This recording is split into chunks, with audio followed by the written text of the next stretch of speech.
Hi guys, welcome back to Life Extra Large. It's Aaron and today I've got a special guest on the show, which is my partner Krishna. Say hello, Krishna. Hi everyone. Today we're talking about how to save for a house deposit. So some of the topics that we're going to cover is why we wanted a buy-to-let property in the first place, how we afforded one, and some of the kind of little nuggets of wisdom that we've got for you throughout the whole video as well. So keep watching. Me and Krish recently purchased this property. It is a rental property and I'll show you inside. So when we got it, it wasn't in the best condition, but it wasn't also in the worst. But of course we've given it a lick of paint, we've made it look really nice, cleaned it all up, we've done it all up to a good standard. Really nice paint. This was Krish's choice. You know, obviously we've put some sofas in, there's a TV that we've actually provided as well. It's up to a really good standard. The kitchen is literally like brand new, as you can tell. Krishna, I think we should talk about where we are right now, so then we can kind of reverse engineer and talk backwards. Yeah, absolutely. So we've got our own businesses, we're free to travel, we've kind of got our own little side projects that we work on, and we've got projects that we work on together, and we're comfortable, essentially. We're happy, we're comfortable, and we've got money coming in from a property that we don't even live in. Absolutely. People always say that we live a pretty low maintenance lifestyle. Yeah. We don't do expensive meals. We don't wear designer at all. We do nice holidays. That's our treat for the year. Yeah. But that is about it. Other than that, we're just interested in earning money and put them into assets, whether it's property, whether it's shares or investments. That's our goal. And that's the reason why we purchased a buy-to-let property. Now, buy-to-let properties can be scary for someone that has no idea about it. Maybe, you know, nobody in your family has ever purchased one before. But I will tell you this, it is one of the best ways to build wealth sustainably, and it's a very safe way as well. Of course, everybody needs a house to live in, right? When we first met 4 years ago, me and Krishna had very similar goals. We knew that we didn't really want to work until 70, 80 years old. And of course, we've started doing the hard work now of buying properties, working on businesses and just earning revenue. So that is what led us on to get our first buy-to-let property. So we've only had it for less than a year now. Yeah, just under a year. We got it in August 2021. Yeah, so we've had it just under a year now, and we're planning on getting our next ones. Hi guys, just a very quick one. I know you are enjoying the video, but I have put some links down below for you to earn some more money.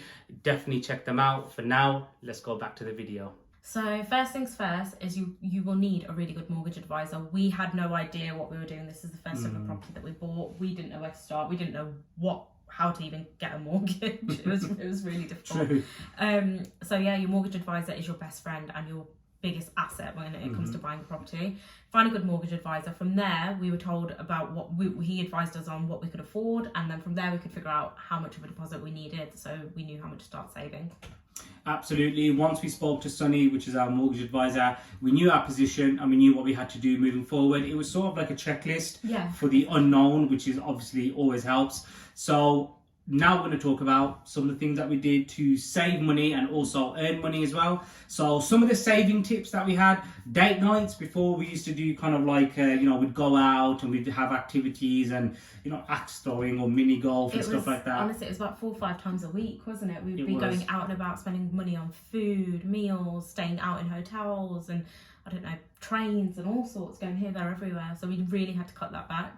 Absolutely. So we stripped that down, and that obviously led us to save, I don't know, maybe £400 or £500 a month, which is a massive saving because that is money that you can put into your property. So another thing was cutting back on things like subscriptions. So we kept things like Netflix because we knew that would help us keep us indoors. So we weren't going out spending money. I cut back on things like ASOS Premier delivery. I never renewed it. I stopped spending on a Klarna account. So I knew that I didn't have, because you can go crazy thinking it's free money. So I stopped spending on things that would be credit, essentially. And then things like getting my nails done. It's a big thing, I know.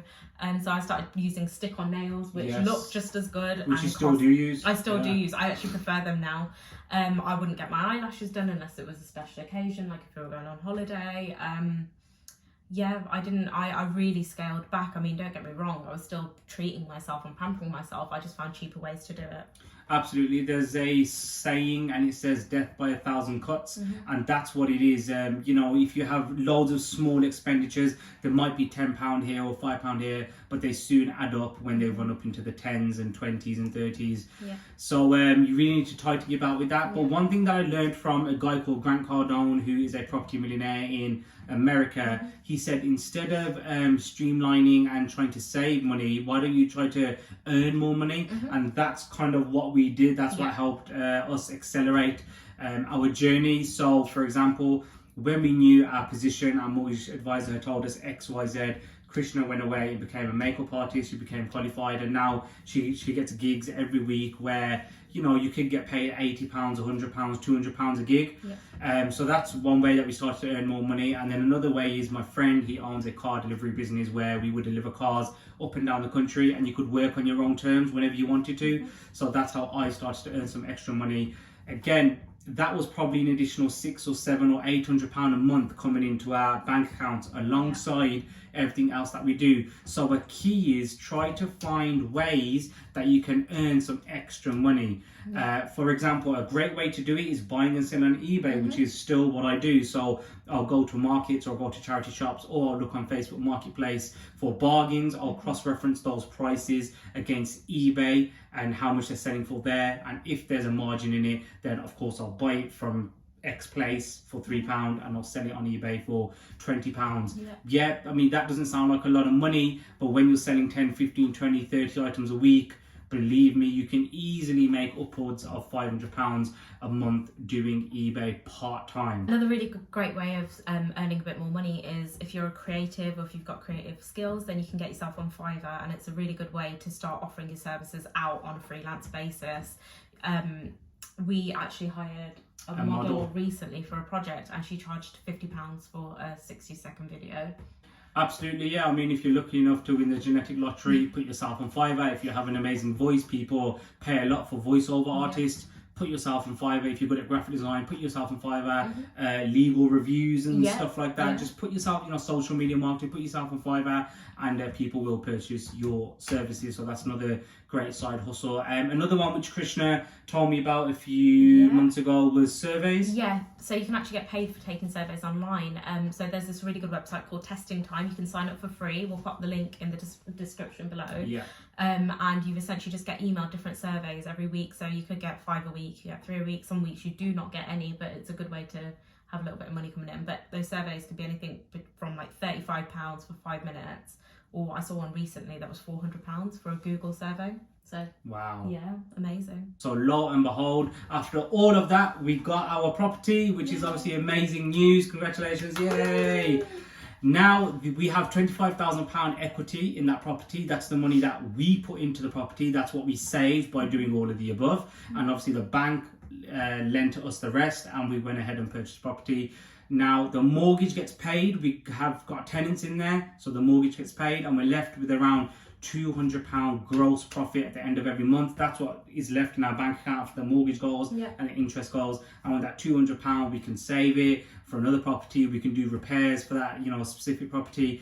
And as the years go on, it's a 25-year mortgage. As the years go on, the amount the mortgages will decrease. It'll go from £500 to £400 to £300, and we'll obviously be pocketing more and more. And not to forget, the equity in the property is also increasing. Only £25,000 of our own money went into that property, but because we have tenants in there paying the rest, the equity also builds up. So after 25 years, that same house that we purchased that we only put £25,000 into should be worth around £170,000. So that is an asset sat there, £170,000 plus. Over the years, we've been making all that money through the rental income.